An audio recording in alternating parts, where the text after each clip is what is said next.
இன்றைக்கி உலக புற்றுநோய் விழிப்புணர்வு தினம்.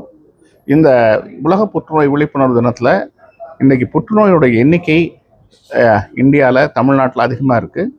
இந்தியாவில் 16 லட்சத்துக்கு மேலே இருக்காங்க. இது கடந்த 10 வருடங்களில் கிட்டத்தட்ட 70-80% அதிகமாக இருக்குது. அதே மாதிரி தமிழகம் இந்தியாவில் 5வது மாநிலமாக இருக்குது எண்ணிக்கையில். கோவை மாவட்டம் தமிழ்நாட்டில் 5வது மாவட்டமாக இருக்குது. சரிங்க.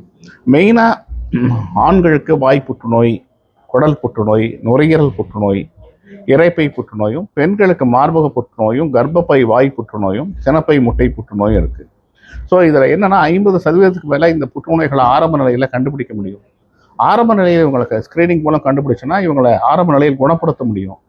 இதுக்கு பற்றிய விழிப்புணர்வு வேணும். அதுக்காக தான் இன்றைக்கு ராமகிருஷ்ணா புற்றுநோய் சிகிச்சை மையம், ராமகிருஷ்ணா மருத்துவமனையின் சார்பில் சமூக ஊடக விழிப்புணர்வு, அதாவது சோஷியல் மீடியா மூலமாக அவேர்னஸ் ஆரம்பிச்சிருக்கோம். இதில் காமனாக இருக்கக்கூடிய 14 கேன்சர்கள், பொதுவாக மார்பக புற்றுநோய், கர்ப்பப்பை வாய் புற்றுநோய், இரைப்பை புற்றுநோய், பிளட் கேன்சர்ஸ், நுரையீரல் புற்றுநோய், இரத்த புற்றுநோய், அதுக்கப்புறமா லிம்ஃபோமான்னு சொல்லக்கூடிய நெருக்கட்டியில் வரக்கூடிய புற்றுநோய், இப்படி காமன் புற்றுநோய்களை நம்ம ஒரே நேரத்தில் சமூக ஊடகங்களில் ஃபேஸ்புக், ட்விட்டர், இன்ஸ்டாகிராம், யூடியூப், இந்த மாதிரி சோஷியல் மீடியாவில் ஒரே நாளில் ஒரு டெடிக்கேட்டட் பர்சன் வச்சு நம்ம ரிலீஸ் பண்ணுறோம். இதோட தரவுகளை சரி பார்த்து இந்த ரெஸ்பான்சஸ் எப்படி இருக்குங்கிறத பார்த்து நம்ம இதை இன்னும் ஸ்ட்ரென்தன் பண்ணுறதுக்கான முயற்சிகளை எடுப்போம். ஏன் இதுக்காக பண்ணுறோம் அப்படின்னா, இன்றைக்கி சமூக ஊடகங்கள் தான் எல்லா பக்கமுமே ஒரு பெரிய தாக்கத்தை ஏற்படுத்தியிருக்கு. அது பல ஏரியாவில், அரசியலில், சினிமாவில், இப்படி பல தாக்கத்தை ஏற்படுது.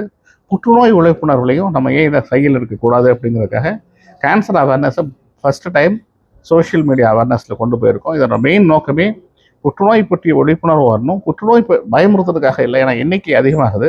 புற்றுநோய் பற்றிய விழிப்புணர்வு சொல்லிக் கொடுக்கலாம். புற்றுநோய் பற்றிய விழிப்புணர்வு வந்தால், ஆரம்ப நிலையில் வந்தால் அவங்கள நம்ம ஆரம்ப நிலையில் கண்டுபிடிச்சா குணப்படுத்த முடியும். ஏன்னா மேலை நாடுகளெல்லாம் கேன்சர் சர்வைவர் ரொம்ப அதிகமாக இருக்கிறதுக்கு காரணம், அவங்க கண்டுபிடிக்கக்கூடியது ஸ்டேஜ் 1, ஸ்டேஜ் 2க்கு மேலே அவங்க போகிறதே கிடையாது. ஆனால் நம்ம ஊரில் நம்ம 3வது ஸ்டேஜ், 4வது ஸ்டேஜில் தான் வரோம். அப்போது அவங்கள அவங்களுடைய வாழ்க்கையோட ஆயுளை நம்மளால் கூட்ட முடியுது, அவங்கள முழுசாக குணப்படுத்த முடியல. ஸோ இதற்கு காரணம் விழிப்புணர்வு இல்லாமை தான். ஸோ விழிப்புணர்வு தான் மக்களுக்கு தேவை. அதை மனசில் வச்சுட்டு தான் நமக்கு அந்த சமூக ஊடக விழிப்புணர்வை முன்னெடுத்திருக்கோம்.